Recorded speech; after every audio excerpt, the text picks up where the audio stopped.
On this episode of CuestaDos, I have a new camera. David still has a cool camera. I do. We finally all look good in 1080p. We talk about the Grammys and we call them irrelevant, even though we're talking about them. Then we talk about Tyson Fury and Anthony Joshua sealing the deal for a 2-fight deal to unify the heavyweight titles.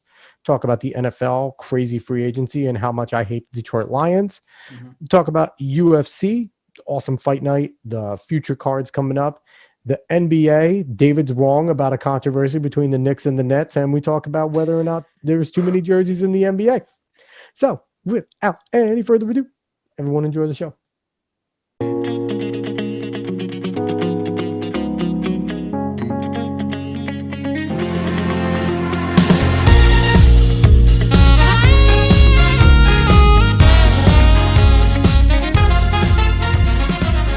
What's going on, everybody? Welcome to another exciting edition of CuestaDos. I'm Alex. He's David. I am. He got a new webcam, so I had to get a new webcam because there was no way I was letting David look more crystal clear than me. Hi, Dave. Hi. I'm moving you around my screen. Why? Don't move me. I'm trying to figure out where you're going to go. I am perfect where I am. I am perfect how I am. How dare you? It's false. Anyway, Dave. Besides moving me around and being disrespectful, how are you? It's pretty good. I'm pretty good. That's basically all. There's not much changing, really. I mean, that's in the age of coronavirus. That's probably a good thing, I'd say. In a way, you kind of want things to change, really. Oh, Jesus Christmas. Well, either way, I'm doing all right. As I said, I got a new webcam, so hi to webcam. Hopefully it makes things a little more clear. You could see the Enterprise a little more clear. You could see Yapti a little more clear. As long as those things happen, we're going to be in good shape. So we have a show that topic-wise isn't as much, but content-wise is probably more than most shows that we've ever done. We're talking, we throw an NFL in there, we're throwing UFC in there, and there's a lot to talk about in both of those. So we're going to, honestly, Dave, we're going to jump right into this one because we don't have time to mess around. We never do, but we always mess around. So we're going to start off with the Grammys. And listen, I brought this up. I wanted to talk about this mainly because no one's talking about it. That was my main point, is that these award shows are hitting record lows consistently year to year now. And you would think everyone's supposed to be in their house. How in the hell do you hit a record low? So there's obviously something wrong with these award shows, and I would probably be able to critique it if I watched it, but no one does, so no one can critique it. I have no idea what they're doing wrong, but they have to look in the mirror, see some self-reflection, and figure out how are we going to get people to watch these things. Because at first, I was kind of against award shows. I didn't like them at all. I thought they were dumb. It's just people just sitting there clapping for each other and it just made no sense to me. But I do get it because in sports that we talk about, everyone gets their awards for doing something great. They deserve to get their awards for doing something great in their field of work. Now, does it need to be revered? I would say no, but it has been. Now, maybe we're going down to a point where they're just getting their awards in their field and people will care less. I don't know. We'll see. But you have more to talk about with this. Things I didn't care about or didn't even think about in my day. So I want to touch on some of the things you said because it definitely is something where it's a mystery that we're all stuck at home for the most part still. Mm-hmm. And each award show during the pandemic has hit record lows. Yes. I think one of the problems is cable news, cable TV is dead. You're in streaming services now. You're watching more Netflix, more Hulu, more Amazon Prime, sitting on your phone, TikTok, YouTube, where it used to be people would be watching and surfing TV and they could put commercials on any channel that you watched. Yeah. Where it's a very different thing now. And I think their big adjustment needs to be is they need to start putting ads in social media. I have not seen a single ad for any award show in any of my social media where normally you want to get it out. That's the way you need to do it nowadays. Number two, I remember watching the award shows with mom because mom always liked the award shows. Mm-hmm. And they always kind of sucked. Like you said, Adele liked them. They had some good performances, but for the most part, they were boring. And as I got older, I realized these award shows were never for me and you. Yeah, no. They don't care about us. They never they and as they Wait, should, which is fine. Which is they're fine. artists. Artists should not care about me and you and how we're going to perceive something. Yeah. They should create it because they want to create it. Yeah. And that's art. You do art for you. You don't do art for everybody else. Mm-hmm. But these award shows were never about us. So this being here and them still holding it and them still doing all the pomp and circumstance is something that, it was for them. And definitely something that 100% hurt them is no red carpet. People love they love the fashion carpet. Yeah, that is the biggest thing, I think, in all award shows. And people will watch the red carpet and then they'll go on to see the rest. It's kind of like a package deal. E is big with that. E, the channel.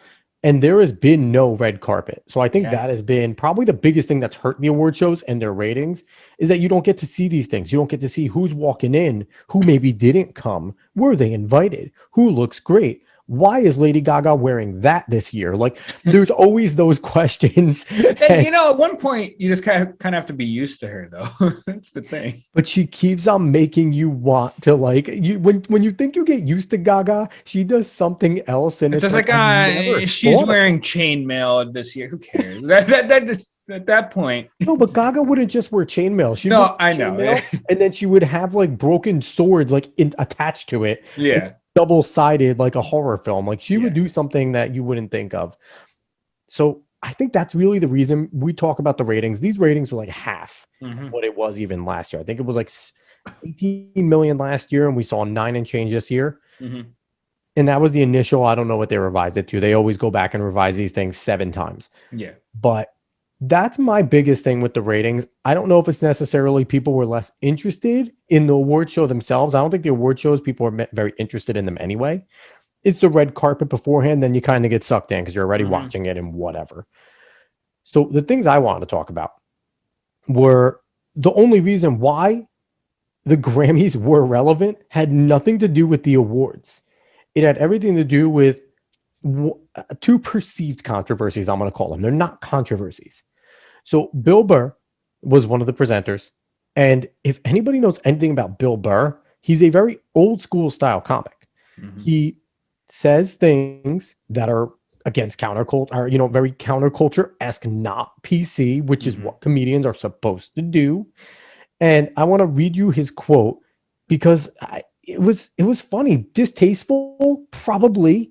But comedians are distasteful. It was funny. So he comes in, he's presenting for a Latin American award. He's flat out goes, the feminists are going nuts. Why is this cis white male doing all this Latino stuff? And then he perceived to absolutely butcher the name of the woman that won the award, which is neither here nor there. But people were going nuts, calling him a racist, calling him this and that. And then you have the people defending him going, well, he has a black wife. Like, that actually means anything. Like, all of this stuff is ridiculous, and it's a non-controversy because, what annoys me about it, Dave, is the same people that are, and it's Twitter and it's social media, same people doing this are the ones that would turn around and go to me and you and go, I love Robin Williams. Oh, George Carlin is just so honest. Oh, the Kings of Comedy are great. And this is the same exact type of comedy that they did. It was all offensive. It was all in your face. So it's like the true hypocrisy is amazing. Dave, do you care about Bill Burr controversy? Because Bill Burr is a unicorn. I love that man. I don't care about the controversy. Comments about it. No one should care. He's a comic. He's going to say these things. I mean, like you said, I'm used to old school comics because, that's the things that we had on most in our house. Yeah.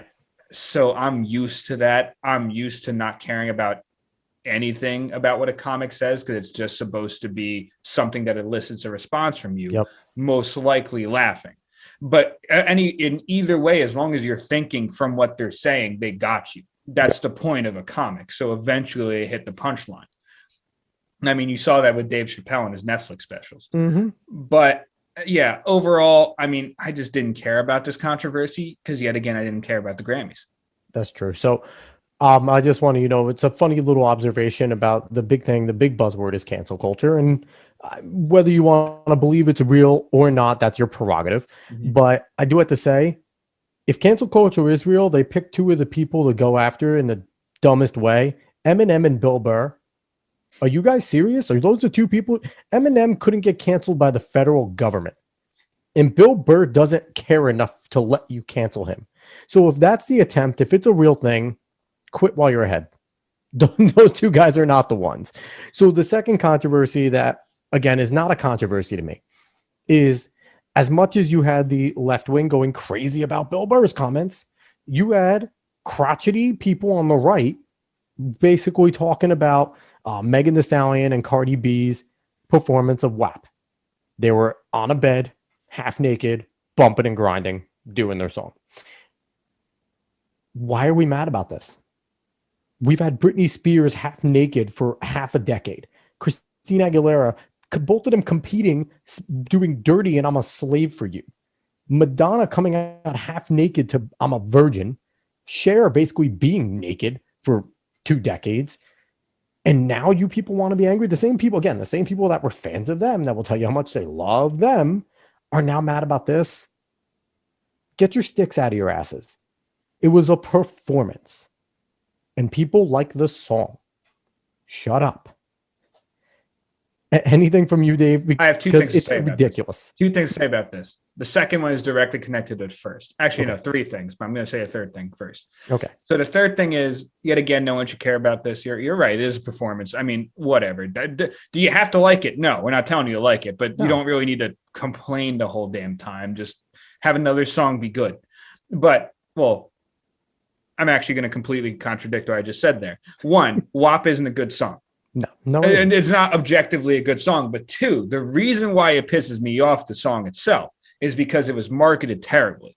If you market WAP as a comedic song, it's honestly pretty hilarious, the lyrics, because they're nonsensical. And the video itself is nonsensical. It's an amazing comedic song if you market it that way. I just don't get why you didn't do that. I mean, I guess in some ways you don't want to, but it's funny. It could be very funny, but you didn't do it that way. And that's what pisses me off the most about WAP. So, yeah. And for everyone that's mad about WAP, I've seen some of the memes about like, comparing the female rappers in the 90s, which were unbelievably sexualized. Lil' Kim and Khalees and all that were very sexualized, and their rap lyrics were, and comparing them. There is no comparing. That's just part of the game that's rap is rap. That's how it is. So yeah, it's not, to me, it's nonsensical. The Grammys are nonsensical. When we get a red carpet back, Dave, I don't know if the ratings will ever be as good as they used to be, because I really think streaming has a huge hit on that. Yeah. But I don't think they'll ever be as good as they used to be. And that's a good thing, both for the people running it and the people watching it. Yep. Because one will have different content to go to. That's not people being handed award. I mean, listen, we like it when a movie that we like or an artist that we like gets these awards. Yeah. And because it's like a team sport thing. That's what it is. It's the same illicit response that you get. 100%. But I think it'd be better off if these ratings go down in general, because the people putting it on really don't have to put on all that pomp and circumstance for people. If they get lower ratings, they can probably be themselves a little more. They could put on these performances without so much of a controversy at all, because it's their art. It is what they want to do. So I think overall, in general, I mean, maybe not financially, but it'll be better if the ratings actually do be lower. So I'll say this. Last time I cared about the Grammys, which I really haven't, when I heard Lorde won Best Rock Album, really checked me out. If rock is dead, I'm checked out. Anyway, from something we kind of don't care about, but obviously cared enough about to talk about, to something I do care about. We're going to do a quick snippet on this because there's not a lot of details out, but it has been announced. Tyson Fury, Anthony Joshua, the heavyweight bout of this generation, finally announced. Dave, this fight has been talked about. This fight has been wanted. Both of these guys have danced around and beaten. I'm not going to say lesser talent, because there's some good talent in the heavyweight. No, it's still good talent. They're the cream of the crop. Yeah. Tyson Fury and Anthony Joshua are the guys. They signed a 2-fight deal, which guarantees a rematch to the loser, which is a cool way to do it. And I would like to see championship fights decided this way a lot now. So that's a cool way to do it in boxing, especially if there's really no one left. Both of these guys have taken everybody else out. Joshua holds the WBO, IBF, WBA heavyweight belts, and Fury holds the WBC heavyweight belt. Again, way too many promotions that matter, but they are attempting to unify them. So whoever wins first fight, they'll be the unifying champion. They have to defend their title. If they win that one, they're officially the unified champion of heavyweight.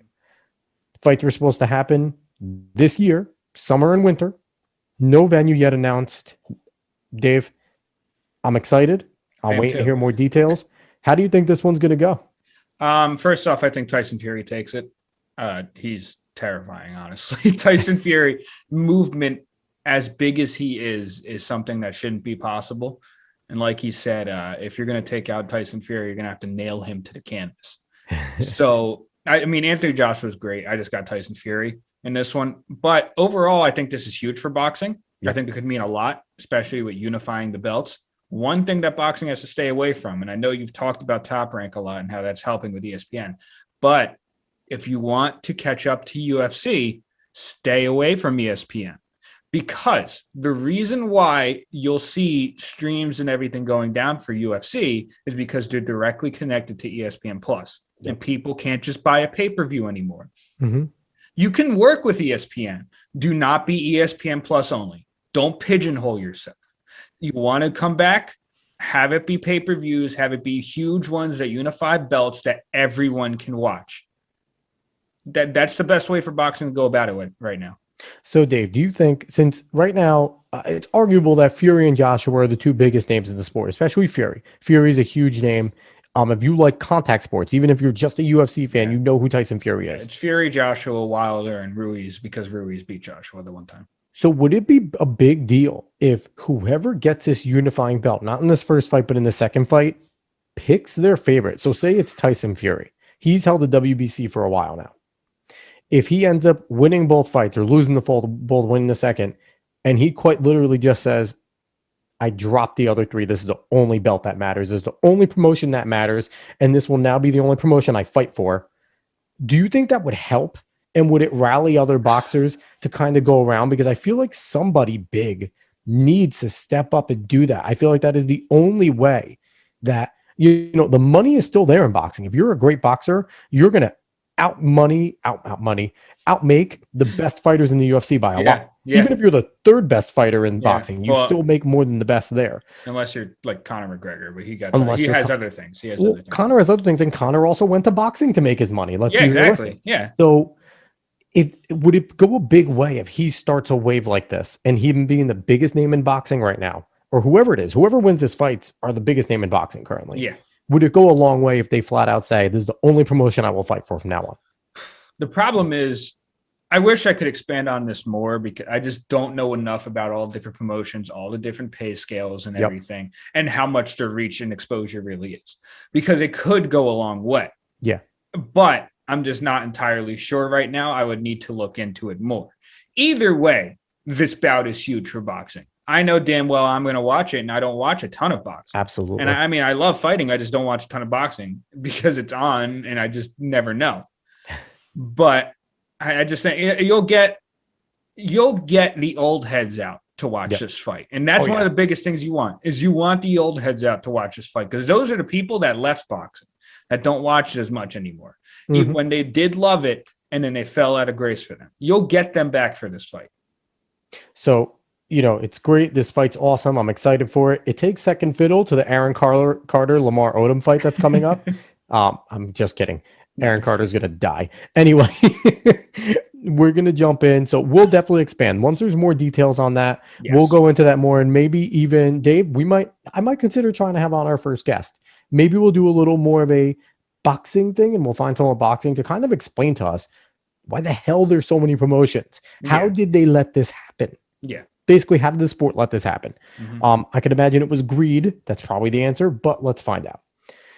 We're going to jump into the NFL, and we're like 20 minutes in. This show is going to be 2 hours long because there was so much to talk. We're not going to go over everything in the NFL. No, we're not, but my Lanta. Dave, do I start off with my rant, or should we end off with my rant? Start off with your rant. Start off with my rant. Okay. So, Dave, you know me for your whole life, not mine, obviously. Yes. Who, if you had to pick not knowing this rant, my least favorite NFL team, who would you say it would be? The Patriots. Okay. Logical, right? Wearing the Yes. Jets shirt. I'm a Jets Yes. fan. Patriots, evil empire of the NFL. Mm-hmm. Could also possibly say the Browns because the Browns just suck and everybody picks on the Browns, even though they're good now. But I would think you normally would hate them, people though. pick on the Browns. I did hate the Browns for a little because whenever the Browns were bad, they would still beat the Jets, and I just couldn't stand that. That's fair. But I've come to the realization my least favorite franchise in the NFL is the Detroit Lions. And why the Lions, you say? You know, they're in the Motor City. They're pretty cool colors, silver and blue. Like, they're actually pretty cool scheme that goes on there. Sorry to my friend Ryan Casey. He's a big Lions fan. He'll probably be offended if he watches this, but I have my reasons. They are the worst franchise possibly in sports. They've had two of the greatest players in the history of the game on their franchise and a third extremely talented player. And they finally learned their lesson-ish with the third, but they tried to bury two of them. Barry Sanders and Calvin Johnson are absolutely, Barry Sanders, arguably the best running back of all time. Calvin Johnson, top 5 wide receiver probably in the history of the game. Top 10 definitely.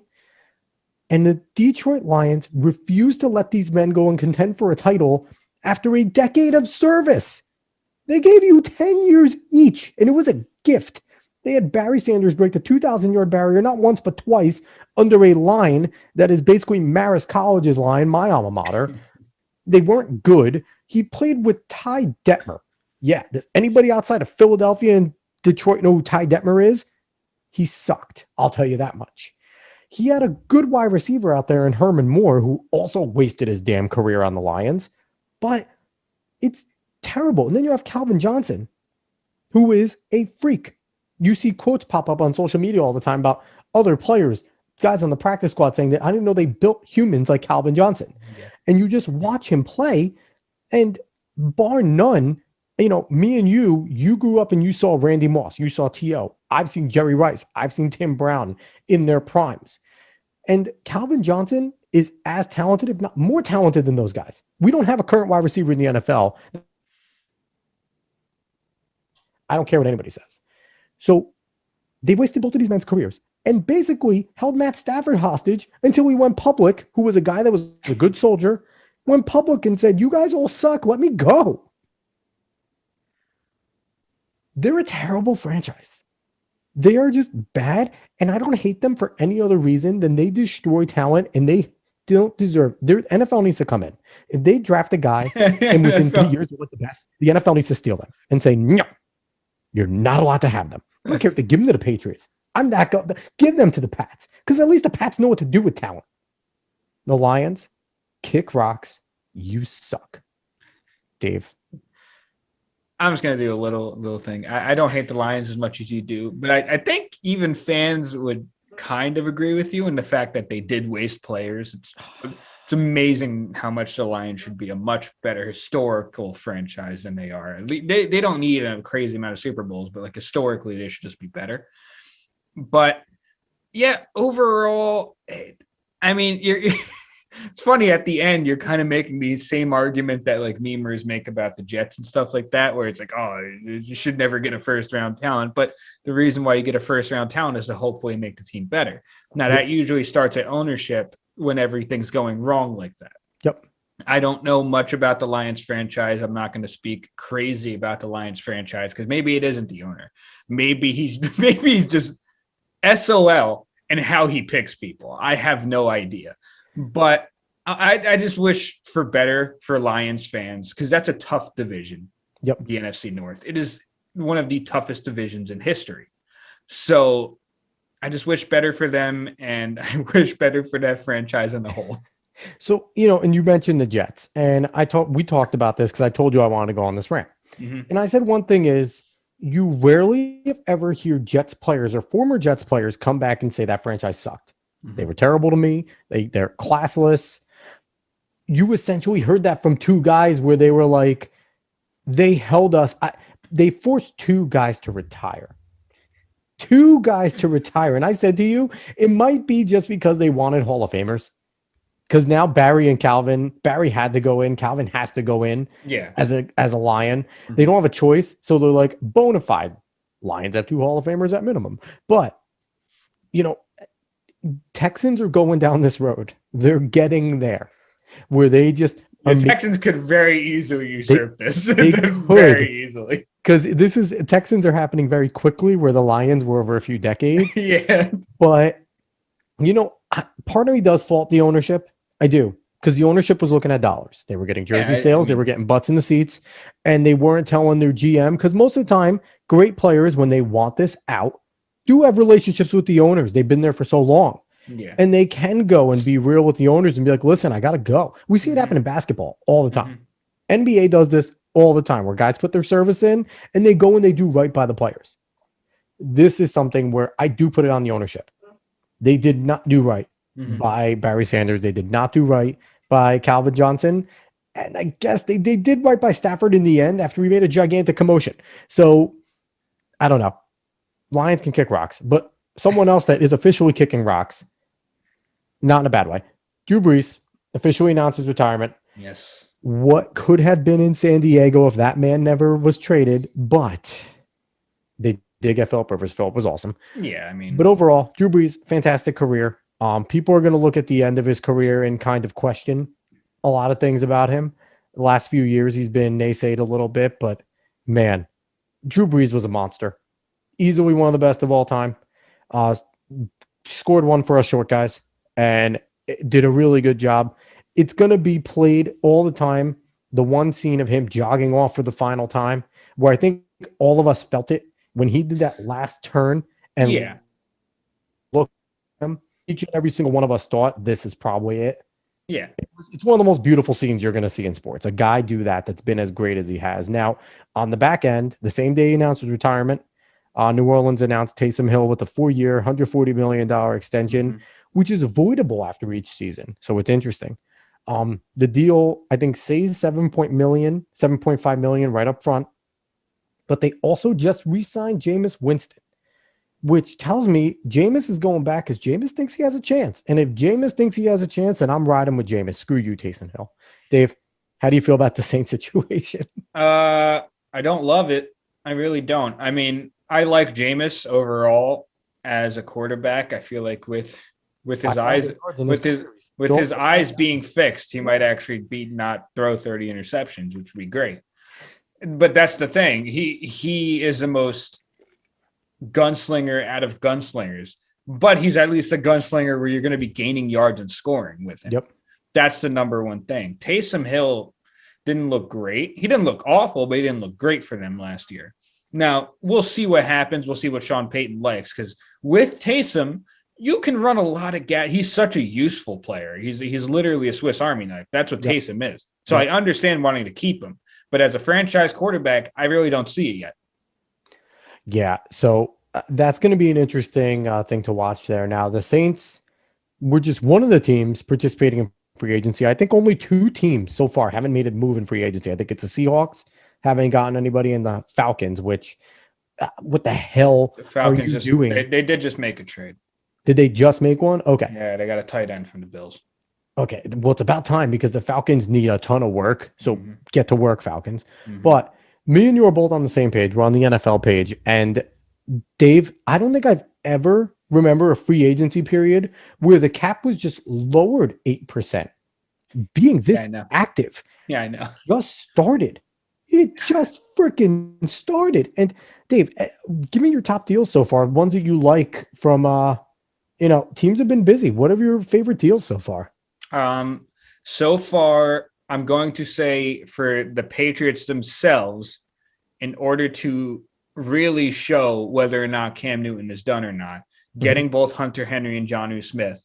Yeah. I don't really care. I'm not going to lie to you. Don't care about Aguilar and Bourne. They're not bad wide receivers, but they're not great wide receivers. Yeah. The fact that they can run a 2 tight end set with Hunter Henry and Jonnu Smith, like they used to with Gronk and Hernandez, could be terrifying.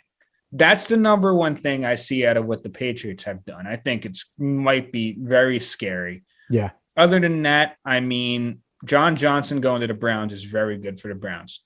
That's something that people haven't talked about. Him going to the Browns He's a very good safety. He's going to help the Browns.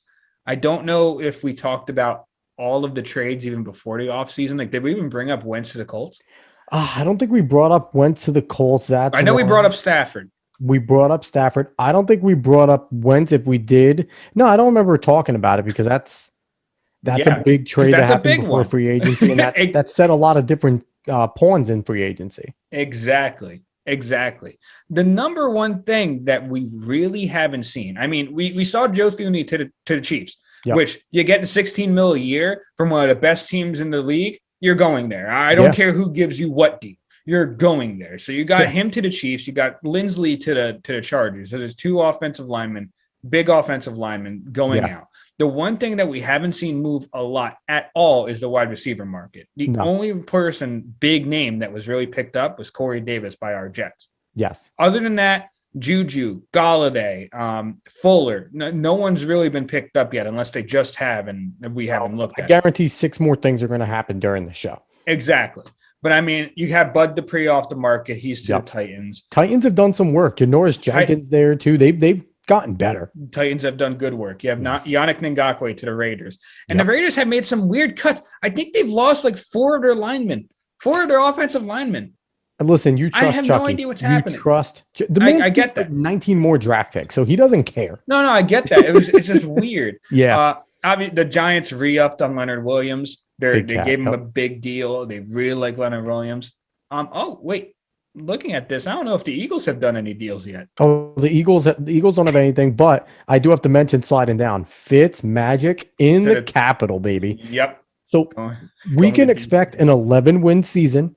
No. We can. I'm calling him right now. He's too old. The problem anywhere between 9 to 11 wins. No, they're going to be 7. Playoff berth, a 3-year deal, and then 2 in freaking 17 games this year. So he's not going to retire after this year. You think he's going to retire? I think he's going to retire after this year. I think he's going to get more money, and then he's just going to tank like he always does. No. I think this is one last ride. I see them winning 6-7 games, maybe not even that, honestly. But he's going to annoy the hell out of teams. That's the thing. He's going to annoy the hell out of teams if he's starting there. But that division is going to be wild. Honestly, I think the boys are just going to take it mainly because that division still hasn't built itself up. But Daniel Jones doesn't fumble the football, the Giants, I think, can beat them. They can. Saquon also needs to be healthy, but we're talking about free agency. We don't need to go into that. That's another time. Yeah, exactly. One interesting thing is that the Chicago Bears decided to franchise tag Allen Robinson. Allen Robinson absolutely hates his life. He's not going to sign that franchise tag.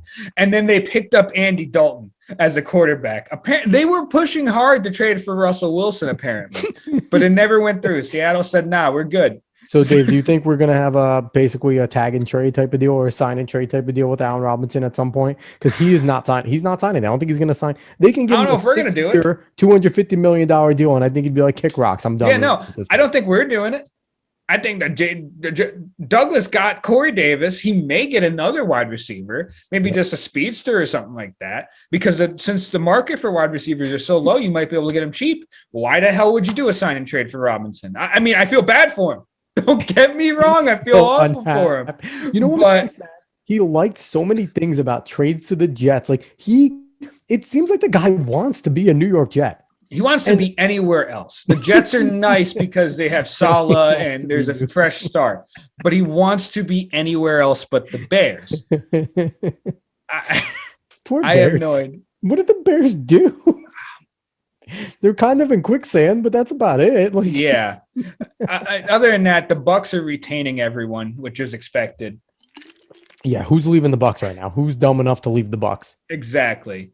And nothing. There have been splashes here and there. If you look up your team, you'll see moves that you probably like. Yep. The other one that really does anything to us as Jets fans is the Niners kept Kyle Juszczyk, their fullback. Yep. We thought that we might be able to get him, but he's staying with the Niners. Overall, there has been a ton of moves. If you haven't followed, please go look it up. We're not going to go over everything because there's been so many. So real quick, I'm going to give a shout out. Play Action Podcast on the Opinions Podcast Network has done an absolute great job keeping up with all this. That's Will Gethard. That's Colton Gesser. They've done an amazing job. Go to their socials, put the notifications on Twitter or on Facebook. Instagram. Go all over their Play Action podcast. They've been amazing. You'll see me sharing a bunch of it on my personal Facebook and as much as I can on Twitter. But they've been on top of all of these. They've amazingly have graphics for all these, which so they've this up very quick. Job. Yeah. Dave, quickly, you talked about the Jets. Corey Davis. They also picked up Carl Lawson. Big deal. 3-year, $45 million, $30 million guaranteed. Mm-hmm. They have Gerard Davis, 1 year, $7 million deal. He came over from the Lions. He's a starter. Then that's an interesting one. And we just picked up Hardy from the Saints. So he's our special Hardy's teams now guy. So the one I want to ask you about is the linebacker, because that's a starting middle linebacker there. We have CJ Mosley. It's been reported that Joe Douglas is listening to phone calls for CJ Mosley. Yeah. I think he's just listening. I think he's just listening. I think we're going with Mosley this year. I think Gerard Davis is very useful in that defense because he's speedy. Apparently is a very good blitzer. You see his stats in blitzing. He's very good at blitzing. So I think he'll be good out there, even to dispel Mosley. Yep. Or in certain packages, he might be better for it than Mosley. But overall, I think we're keeping Mosley. I mean, we take a big dead hit of cap, even trading Mosley. It doesn't really make much sense other than the fact, I mean, he hasn't played for us, which is awful. Which is terrible right now. He played one game and he was the MVP of the league for a single game. But that's the thing. I don't want to get rid of that talent. I think he's going to be great for us, especially in a solid defense. I think he's going to be really good. You need that leader on the defense. So I don't think we're going to get rid of him at all. See, what scares me is Davis kind of reminds me of DeMario Davis when the Jets had him, where one of his biggest knocks is a lot of speed but can't cover anything. Mm-hmm. And when the Jets had DeMario Davis, the system was not good for him. The coaching obviously didn't get to him because that was his issue. Mm-hmm. He had the speed to be sideline to sideline. He was a little undersized, but he could tackle. But he wasn't a great coverage guy. Goes to the Saints and is a future Hall of Famer. So it really all depends, and they're hoping the change of scenery will do that for him.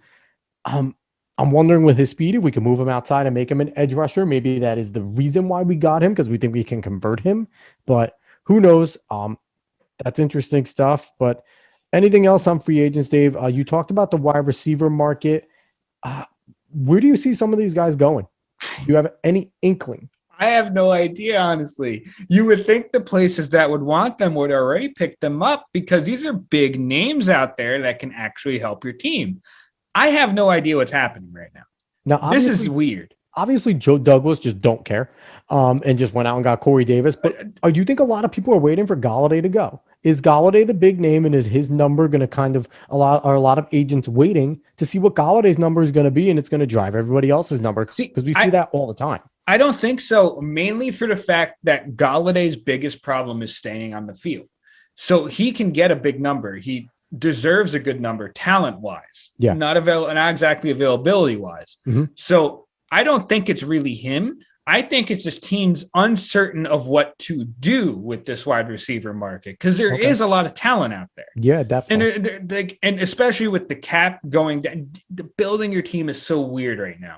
I'm honestly fine with what Joe Douglas has been doing. I mean, we lost out on big O linemen, but like I said, Thuney, $16 million a year to the Chiefs. You're not getting beaten that. And we like McGovern at center. We don't want to move him, so we didn't get Lindsley.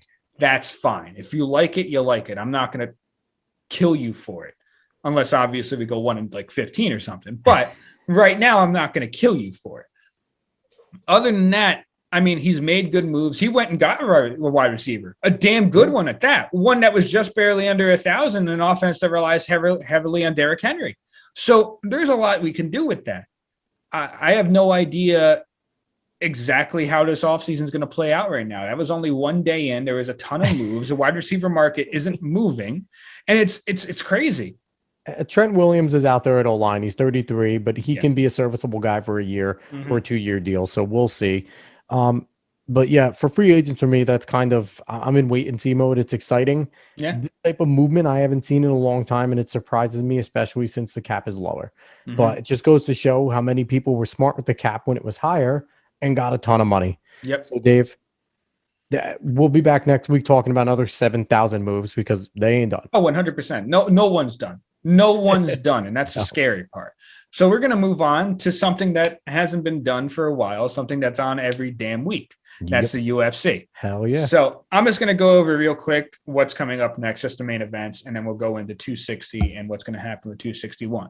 Sure. This Saturday, a fight that I'm definitely going to be paying attention to is Derek Brunson versus Kevin Holland. They called up Big Mouth, and he's showing up. I really like Kevin Holland. And I like Derek Brunson, too. I just don't know how he's going to beat Holland, honestly. Other than that, you have 260 right afterwards. We'll dive into that. But after 260, you have Darren Till versus Marvin Vettori. Huge implications in the middleweight division. Yep. Especially because Paulo Costa dropped out of the Robert Whittaker fight for what I think he's something about the flu. But Kelvin Gastelum is filling in to fight Robert Whittaker. So 1 week right after another, huge implications for the middleweight division. That's going to be awesome. Other than that, we have 2 pay-per-views coming up. One, which is full. We know what the card is. The next, which was just announced, and we'll go over that. 260 is going to be huge. It's another multiple title pay-per-view, only 2 other than 3, but that doesn't mean anything. It still looks like a great card. Oh, yeah. Overall, I'm just going to go over the main card so this segment isn't huge. Sure. To start off, we have Jamie Mullarkey versus Kama Worthy. If you don't watch a lot of UFC, those names don't mean too much. Maybe you know Kama Worthy. Yeah. That should be a damn good fight in the lightweight division. After that is one name I know a damn good amount of people know. Everyone knows him now. Exactly. Sean O'Malley versus Thomas Almeida in a bantamweight division. I can't wait because I do like Sean O'Malley. Yep. I love his striking. He should be a lot of fun to watch. Almeida's good. Almeida's good. So, but I think very good. I think we see a very determined O'Malley since his loss to Marlon Vera, especially because he lost because of calf kicks mainly. I mean, Vera is very good about putting on pressure, but that calf kick really took out his leg, and he was able to finish on the ground. I think O'Malley doesn't want to let that happen because he feels like he didn't entirely lose that fight, which I would understand the feeling, but I mean, he did lose because you didn't protect your leg. That's exactly. Simple. So after Talk that, to Conor McGregor about that. Exactly. After that, the big welterweight bout, Tyron Woodley versus Vicente Luque. This is really looking forward to this fight. This is really big for Tyron Woodley. I like Tyron Woodley a lot. He needs this win. He desperately needs this win. And he desperately needs to let his hands go again. He's been saying he's going to do that. He said he was going to do that against Colby Covington. He really didn't. Nope. He didn't do that. He knows that's his biggest decision maker in that octagon. His overhand does so much damage that if it lands, they're going to sleep. So this is huge. This is huge for Woodley, and it's huge for Luque too, because Luque beating Woodley, it's a fallen champion for the most part right now. Yeah. But Woodley's still a past champion who was only dethroned by the current one. So if Luque gets the win against a guy like Woodley, it automatically throws his name in there that if he wins another 2 fights, he's getting a title championship. Like, this is that big of a fight for Luque. Well, and the number one thing is, I've seen this all throughout UFC media in general on Instagram, is that the top 5 welterweights haven't fought each other. They haven't, which is wild. Setting up for some amazing cards in the future. Well, because they need to fight each other to prove that they have a championship fight. Because Leon Edwards doesn't deserve a championship fight right now. No. I mean, we'll talk about what's going on with that, but he doesn't deserve a fight right now. So they need to fight each other to put themselves in position like every other division does. Every other single division does this, and welterweight for some reason is not doing it.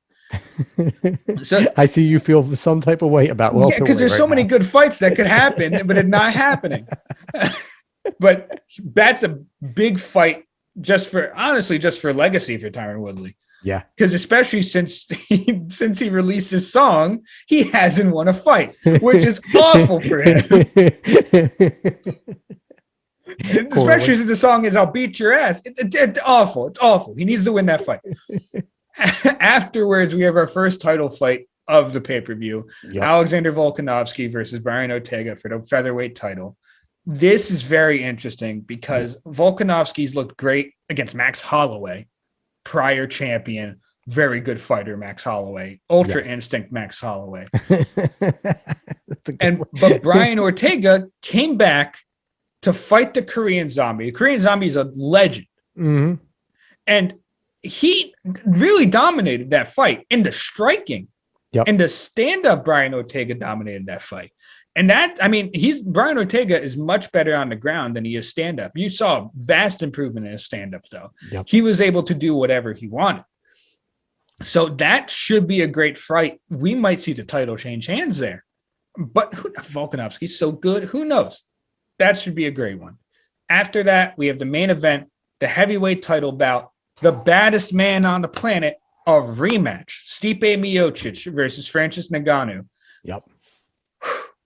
This one could be over at any minute. That's the main thing. Yeah. Could be over at any minute. Francis Ngannou has literal... I forgot. Dana White said something about measuring the punches of Francis Ngannou, and it is actually like getting hit by a truck. It is legitimately like getting hit by a truck. They measured the punches. It's that bad. It will put you out that quickly. Now I have to ask you this. Stipe, beat DC, got over that hill. He's a Hall of Famer, one of the greatest of all time. If he beats Francis Ngannou right now, does this put him arguably as the greatest heavyweight of all time? He's the greatest already. He's the greatest already. You think he's already solidified as the greatest ever? Yes, he has the longest retention of the heavyweight belt ever. Do you know how hard it is to retain a heavyweight belt? How difficult it is to do that? Heavyweights don't retain the belt for more now, than if he wins here, is Dana going to force the issue with John Bones Jones just to try and get him there before Stipe retires? Because I have no idea. After this fight, win or loss, exactly. He can retire. Yeah. Walk out into the sunset. I know. No one would be mad at him. It'd be sad to watch him go, but no one would be mad at him. But would he be called out? Would it be called out? Because if John Bones Jones then goes on a rampage in the heavyweight division, claims the title, but never fought Stipe, it would probably, I feel like it'd be a black eye on both guys that they never have seen each other. So I don't think it's a black eye on Stipe. It's not a black eye on Stipe because John Jones, incredible fighter, possibly the greatest of all time, but he's not a heavyweight staple. He's not. Stipe beat the heavyweight staples. Yeah. He beat the biggest in the heavyweight, the biggest and the best in the heavyweight at his time, at any time. Yep. He only lost to DC once. That's it. And then he got it right back. So that I don't know what to tell you. It wouldn't be a black eye on Jones either, even though it would be annoying that he didn't get the fight. Yeah. But either way, it all depends on what Stipe wants to do after this fight. I think this might be his last one because he's been around for a minute. Yeah. But you never know. The fighters, it's hard to put it down. It's really hard to put it down. Dana, if Stipe wins, you force that damn fight. You force that fight. You do it for credit for both guys. You give John Bones Jones his chance to get that championship because he doesn't, to fight the best because he's one of the best. You do that for your two elites. Mm-hmm. And for Stipe, you do it just so he can prove to himself that he is the greatest ever. He beat the greatest ever light heavyweight, and he beat all the other heavyweights. He beat all challengers officially, if that happens. So, but if Ngannou does win, make John Bones Jones climb the ladder. Then you make him climb the ladder. Yeah, and I think it's going to be interesting. That the outcome of that fight is going to be very interesting. We'll see how much Ngannou has really sharpened his stand-up. Yes. In order to catch up to Stipe, because Stipe just said, "I'm not going to get hit." The first fight, that was basically it, and that's the way you have to beat Francis Ngannou is not get hit, which is a lot easier said than done. But Stipe is the guy that can do it again. He can do it again. Exactly, he can do it again. But that one should be a great fight. Like I said, could be over in any second. Yeah, over in any damn second, especially with a revitalized and even more hungry Francis Ngannou. Absolutely. So that's UFC 260. Now, UFC 261 was announced. Not to be outdone. And not to be outdone. It is another 3 championship pay-per-view because the UFC is going bananas. But there's a good reason for this. Well, a better reason for this. They're having it in Florida. I believe Jacksonville. Mm-hmm. I could be wrong. And it's full crowd. Yep. They're allowing full capacity in Florida, in Jacksonville for this event. Yes, they I are. am really considering a road trip, but we're going to go over the 4 fights that we're certain are going to be on this card. And there's definitely going to be either 1 or 2 more added. I can guarantee that. One more in the main, but we Yeah. need the prelims also to be set yeah. as well.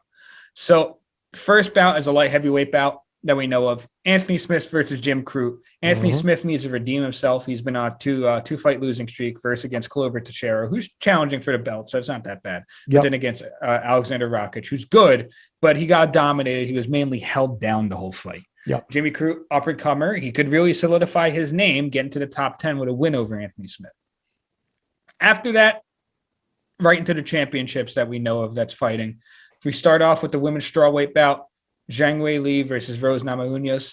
That's going to be a great fight. That's going to be again like change hands because Rose is. I don't know. I think it's going to be a lot like the Zhang versus Joanna Jędrzejczyk fight. Yeah. Again, it's going to be just a battle, an absolute battle. I think the only way we really see a finish is once it gets down to the deep waters and someone's just able to someone makes a mistake and the other one pounces on the opportunity. I mean, it's going to be just, an unbelievable fight there. Like you said, I think right now we talked, the strawweight has those 3 women. You talked about Jędrzejczyk and, Rose and Zhang. They are just all so uber talented and it's ridiculous. Those 3 are just evenly matched. They're just all very evenly matched. And it's going to be, like you said, it's going to go the distance, maybe one slight mistake. Like they each have to fight perfect against each other. And it's just the first person that falters essentially loses off of usually a decision. So I'm excited for that. I'm predicting a title change because I just think Rose is an absolutely terrifying person. Not to say Whaley is not, but I just think Rose is absolutely terrifying. Well, we'll see. We'll see. I mean, anything could happen in that fight. Absolutely. After that, we have the women's flyweight title bout. Jessica Andrade is challenging Valentina Shevchenko. That should be a pretty good fight. Shevchenko's an absolute monster, just like Whaley and everyone that we just mentioned. Yep. Absolute damn monster. Jessica Andrade is pretty damn good too. I don't think she can get over the hump that is Shevchenko, but if it's anyone that can do it in that division right now, it's going to be Andrade. It's really not going to be anyone else. Yeah. It's going to be Andrade. And, and you look at Shevchenko, we've talked about her basically in the equivalency of Amanda Nunes in a way that just how dominant she is in the octagon. And that I think this kind of solidifies if she gets the win here, her next step is to possibly try and challenge Nunes because they're the 2 biggest names in the women's division, right? Yeah, again, there'd have to just be another fight. You can read forums. And, every 3rd or 4th one is somebody calling for a Nunes Shevchenko fight. So that could be extremely interesting. And it's, legacy building for either or. Because for Nunes, it would be similar to Stipe. I've challenged everyone that's challenged me has come. Everyone that's come has lost. And that would be that. And if Shevchenko wins, it's basically Holly Holm beating Ronda Rousey. The passing of the torch is official. And here we are. So, it's gonna be a fun card, and I don't think Andrade has much of a chance. That's me personally. That's fair. I don't blame you for that. We'll see when the odds come out. We'll see what Vegas thinks. Yeah. Vegas is never wrong. Exactly. After that, we have the main event, the welterweight title bout. So that's why I held off on that. And it's a rematch. Kamaru Usman is taking on the challenger yet again, Jorge Masvidal. Yep. This one was obviously made for money reasons. Not like I don't think Masvidal not like he couldn't beat Usman, but I mean, we'll really have to see what happens there. Masvidal is going to have to do a lot to beat Usman. And the first thing he's going to have to do is get off the damn cage in order to actually fight him. Thing is, Jorge Masvidal's very popular. His name is known. He has one of the best knockouts in the history of UFC. That's his claim to fame. I like Jorge Masvidal. I think he's a good fighter. He does not deserve this. He did not earn this. He's fought well, but like you said, no one's fought each other in between there, so it's kind of they're out to say, well, since they often fought each other, we don't know. We know Masvidal's a good fighter. We know Usman's a champion. We'll give Masvidal another shot. Now, like I said, I don't think he deserves this chance.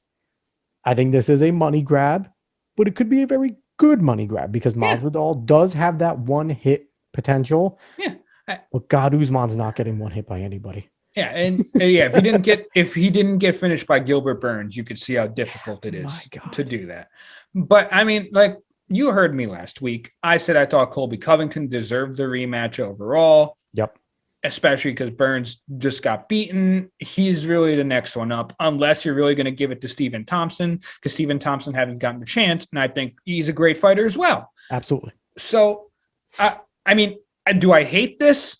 No, I like Jorge Masvidal, and I think it could be an interesting fight as long as he's able to get off the cage. Mm-hmm. That's the main thing. Be able to get off the cage, because he was able to slip punches and he was able to counter Usman, but Usman was able to keep him and dominate him right on the cage in the clinch. Yep. That's the main thing. That's the reason why you got 50-45. So that's the one thing. You don't want to get 50-45 again. At least make it 49-46. That's it. Or be able to somehow finish him, because Masvidal is very good in his striking. He can fight him on in the stand-up, but you really need to be able to just get out of it. Not attacking it, just get out of it. That's the main thing. And we'll see, because Masvidal's, he's definitely the guy that his best defense is a good offense. So we'll see if he's perfected his defense. He's not very much known for his defense, and that's where he's gotten in trouble. When someone can press him, he's not very good at switching, turning the tables, and playing good defense. Mm-hmm. So overall, we see UFC is the gift that keeps on giving. Yes. And we're excited. We're now 2 main events deep that we're about to have. We have great fight nights where the main events and the fight nights could possibly be definitely, it could all be on the main card in these on these big pay-per-views. Yeah. So it's an exciting time to be a UFC fan. It's an exciting time to be a fighting fan with boxing stuff on the horizon too. Yes. But it's also an exciting time to be a Nets fan. And man, it's an exciting time to be a Knicks fan. It is. So the Knicks and Nets met. First time since the break. First time since, I think, 2003 that both teams were above 500 this late in the season and have met. I didn't even know that stat. Yeah, it's been that long since both these teams have been good. Yeah. So, it was a good game. Nets had control, an 18-point lead at some point. But, watching these games, knowing these two teams, me knowing how talented the Knicks actually are that I predicted, I'm going to continue to toot my own horn about that. You knew they weren't going to go away. They got it to within 3 points. Yep. Final play of the game. It gets into Julius Randle's hands. He already had a fantastic night. 33 points, 15 rebounds, like 6 assists. I read something real quick. It said the difference was 3 superstars to 0. Fix that. Superstar. I'm done. The man's a superstar. He really is. He's taken up that mold. But he goes up for a contested 3. With Kyrie Irving. Kyrie Irving makes contact with the basketball. It moves a little. He comes down, travel, right call, game over. Dave, you're wrong on this. Go ahead. We disagree here because the ball does move significantly enough for it to be for it to not be a travel. That's the main thing here. I've said this before the podcast. I said I get why the ref called it a travel because he really couldn't see that from where he was. He was behind him. I completely understand it, but overall, looking at it from our point of view, was not a travel. Kyrie did hit that. He did hit that out of his hands. In real time, did you think it was a travel? Because in real time, I saw it and I said travel. No, I saw it and I was like, damn, he got it. Like he's able to get it back. That's exactly what I thought. See, in real time, I saw it as up and down. And I didn't, and after the replay, I saw that Kyrie got a movement on it. Now, I blame this on Julius Randle. It's 1,000% Julius Randle's fault because he did make it difficult for the referee. He did make it almost damn near impossible. If you watch basketball from any competent level to the pros, whenever anything like that happens, at minimum, the guys take their hands off the basketball. They let it be essentially known that he got a piece. That is just part of it. It's what you do. Julius Randle instead decided to finish his motion, keep his hands on the ball, go back, take a dribble. To the, in real time, you even heard Doris Burke and Mike Breen questioning it. Did he have, is that a travel? They had to go. If you have to question whether or not it was a travel, then I don't care. You did the wrong thing, Julius Randle. You didn't make it to a point where it was an obvious. That wasn't an obvious play. And at the end of the game, you're not getting that call. Period. Just how that's basketball. See, I get what you're saying. If you bring that to its logical end, that's how you get flopping in order to show that you were fouled. but we're not going to go crazy. It's a completely different scenario than flopping. 100% different scenario. No, it isn't. But I get what you're saying. But when you have that many seconds left and you have Kyrie Irving, one of the quickest men in the NBA, right next to you after he just hit that, it's very difficult to say, especially when you have to hit a three, to say I have to move and then get it real quick, because you never know if you're going to get that ball back. That's the main thing. And I get what you're saying. And like I said, the ref was behind him. It's a very tough call to make. I just didn't see it as a travel. I just don't believe it was a travel. I get why it was called a travel.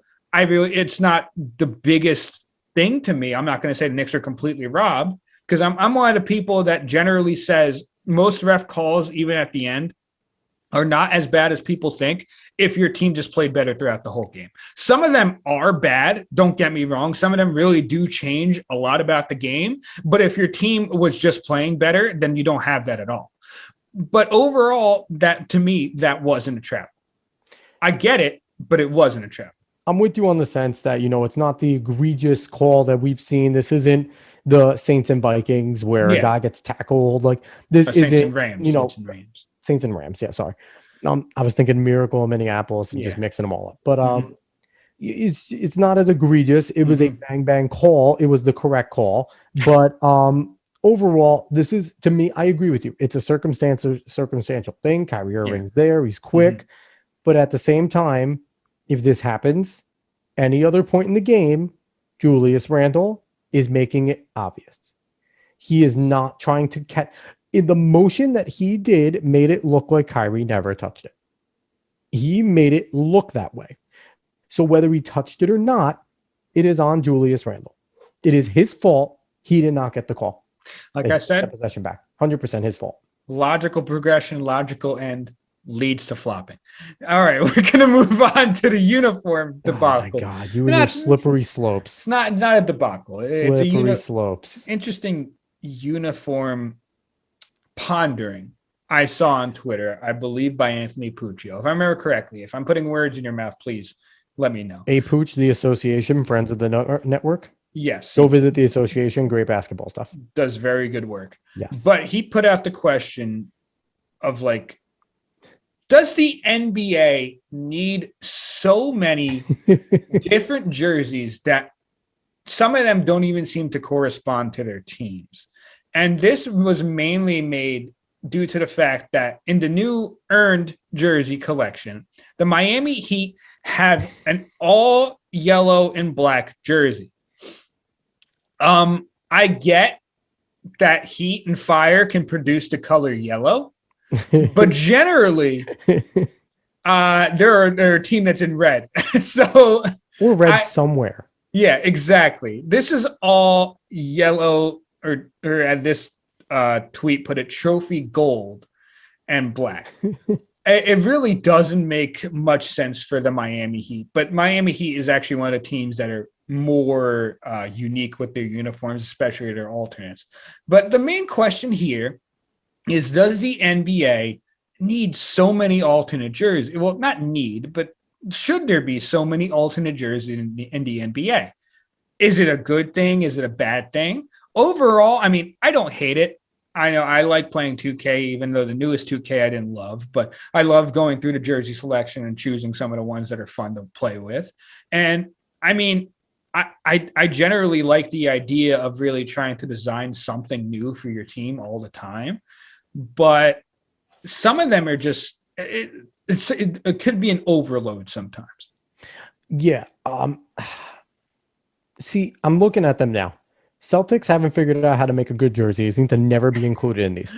Their jerseys are all bad. Besides their originals, jersey. They suck. Not even a good jersey. It's a different jersey. Celtics really don't make different jerseys. Except for their practice jersey that they're using in games. I don't know what the hell they're doing with that. But I'm just looking at the earned jerseys, and don't get me wrong, there's some cool ones. Like I love our Brooklyn Nets one. I think the Pacers one with kind of a mini throwback is cool. The Mavs are the same, and the Thunder decided they wanted to be the Mavs. I don't understand that. And then to just gray out the Clippers and the Blazers, they made some bad decisions with these, but they made some good ones. Now, my issue is, I get it from the point they want to make money. This is a money grab. They know people are going to go buy these types of jerseys because they want to say they have the statement, the city, the classic, and the urn. They want to say that. That's cool. And the classic jerseys were a cool touch. I like the classic jerseys this year. We got our baby blue Nets ones, and there's a lot of teams. The NBA has enough history now where a lot of franchises have enough history that they can do these types of classic jerseys. I don't think it's necessary in terms of the timing. I don't think you need 4 jerseys in one season. I think that's insane. The rules with the city and statement where you can pick whichever one you want to wear that day, and you guys decide as a team who's going to wear what. There's no home and away anymore. That's cool. The doubleheader last night with the Lakers and the Warriors was atrocious because the Lakers were in their gold and the Warriors key was all gold, and you couldn't see the LA Lakers when they went in the key. I turned that game. I was going to watch it. I was excited because I was like, Steph Curry's going to just throw it up. No, LeBron James drove and I lost him. Like, he got into the paint and I thought he quite literally just fell into the key and died. And I don't know what was going on. It looked awful, but that has nothing to do with this conversation. But overall, I just think there's too many. I think this could have waited till next year. I think this could have, they've changed already a few teams. And our Nets have changed their city edition once or twice already. The statement of it, they've changed them. And I think this could have been a jersey that could have been included in one of those. They don't need 4 jerseys in one season. Do some of them look really cool? Yeah. Miami has one of the worst jerseys here, but man, their Miami Vice stuff is amazing. I love the Miami Vice stuff. But this is Nike being creative, and this is why we love Nike, and this is also why we hate Nike. We love them because they are creative. They take chances. With the designs in the NFL, they're all sleeker looking. Even the same designs are just better looking on the jerseys. The jerseys are just a nicer quality because it's Nike. And we see this with Oregon. Oregon has 600,000 jerseys for every single one of their teams. Yeah, really? I run track, and track has 9 jerseys, and no one cares about track and field. So I don't think it's necessary to have these, but at the same time, I don't want to stop Nike because Nike does some really cool stuff. So it's a double-edged sword for me. Yeah. Overall, I like the idea of an earned jersey. Yeah. Because especially these are the playoff teams. They get a jersey about since they made the playoffs. I like the idea of it. It's not a jersey for every single team in the NBA, but I don't know. It's just weird because to me, I like you said, I like the creativity. I would like to collect things like this. Yeah. For me, I've seen the Riddell alternate NFL helmets, and I would like to collect those because those are really cool. I like the designs. And maybe I would like to collect those a little more because the NFL really doesn't allow helmet switching. Not anymore. They used to. Yeah, exactly. They don't anymore. Exactly. They don't allow that. So these are unique. These are completely different. Yeah. The NBA is getting to the point where it's, like you said, there are no home and away jerseys, really. You just kind of wear whatever you want, which is a good and a bad thing. Because we've seen it before where 2 teams wore jerseys that were very similar colors. It happened this year. I can't remember which ones. Very similar colors, and they had to change at halftime. So, there's cool things with the courts coordinating with certain jerseys. Yes. Now, go ahead, finish your thought, and then I'll say mine. I cut you off completely. No, it's no problem. I just generally, I do like a home and away that you wear with alternates sprinkled in. I like that a little more than deciding every single night what you're going to wear, because I like, there's something about the stability of the home and away jersey. You generally know what you're going to get, and then you get the unique surprise of an alternate jersey. Now, how many alternate jerseys they make, it doesn't really matter at that point because you might see something new every time. But I don't know. I don't hate having this many jerseys, and I don't hate the jerseys they're making. But I think it's a very interesting question to say, how many jerseys is enough? Is there too many jerseys? Yeah. there's something to be said, because one thing that does annoy me is when a team is wearing their alternate, but then another team is wearing their normal. I think that kind of looks like crap a little bit. I feel like Yeah. if we're going to wear our classics, you should wear your classics. Like the Yeah. earned is obviously going to be different. It's special. Playoff teams get to flaunt it. But certain teams have different statement jerseys than they had from their classics. I feel like teams should kind of try and match up a little better. Which again goes to you with your home and away stuff. And when we're both going to wear alternates, like, or something, I feel like that would be a cooler thing. I think a wrinkle that they should do, and Nike calling on you to do this, social media is massive. Polls are a great thing. For the classic jerseys, like I said, we have enough history. They should start holding polls and give the fans a choice of which classic jersey is going to come out next year. Yeah, that'd be interesting. And, not using a one that they already did. So for the Nets, the baby blues will be gone. But do we get the gray New Jersey? Do we get the, New York Nets, which we've had, but not by Nike? I think that would be a cool way to go, and seeing some classics. I know Knicks fans would love their classic New York with the black trim, the Latrell Sprewell ones. Like, I think that would be a cool wrinkle if they could do. They probably thought of that because they're smarter than me, but that's a cool wrinkle. And I agree with you. I think it's a little less is more right now. I think it's a little too many, but at the same time, it's also good fun, and it's basketball. It's a game. It's a sport. And if this is the most we're complaining about in the NBA is doing pretty damn good this year. Exactly. It's not even a complaint. It's just a fun thing to ponder. Yeah. Pooch, stop starting controversies. Anyway. He's doing just fine. So anything else to add on the NBA, Dave? No, not really. That's all I really want to talk about. I mean, the NBA is running as it always is. Scary hours is among it. Well, no, it's not yet. Scary hours is not yet. 7 games we've had scary hours. Yeah. So we're happy. We're for the first time in the 2 years of doing this, we're actually happy about basketball. So there it is. Yeah. I mean, no, we were happy. We were still happy. Optimistic. But no, we were happy as up and comers. Are you kidding me? The dancing Nets with RHJ, Theo Pinson, Jared Dudley, and everything. That was fun. Yeah. That was you're fun. right. Come on. You're right. But all right, that's going to wrap up this episode. We went long as always. We're over an hour because we suck. But that's okay. Because if you made it this long, that means you like us, and tell people about us because you like us. Anyway, David, any last words before we head out? No, nothing actually. Surprisingly, nothing. I just have to mention the word aliens because I feel like it would be wrong if we don't in an episode. So go keep looking out for aliens because they're looking at us. They need to actually come out in order for us to talk about it. They will. Something will happen again soon. Don't worry. Yeah. So anyway, I'm Alex Cuesta. He's David Cuesta. As always, don't worry about our personal stuff. We kind of suck at what we do there. But go follow CuestaDos on Twitter. It's at CuestaDos. Pretty easy. CUESTA Dos. Follow Opinions Podcast Network on Twitter, The Real OPN, and on IG, Opinions Podcast Network. And go look up on our YouTube page that has every single show on it. As the episodes come out, they're all on there. So we're putting up our video here with our fancy new cameras. And all the other videos we've done, we go through Spreaker, and everything from Spreaker, if there isn't a video, still goes out there as a video. And you can go and find all the Spreaker links for the shows there too. So it's a great thing. Appreciate everyone. Oh, last thing, giveaway. You have until this upcoming Sunday, March 21st, to get in. There is a tweet on the OPN Twitter at The Real OPN. It is a pinned tweet. You will see it there. Like OPN, like Personal Foul Podcast, retweet, and tag somebody, and you'll be entered in to win a hat or a shirt of your choice from the Fanatics website. So go do that. You'll get a free stuff. Everybody likes free stuff. So everyone, really appreciate you watching. Have a good one all. Thank you.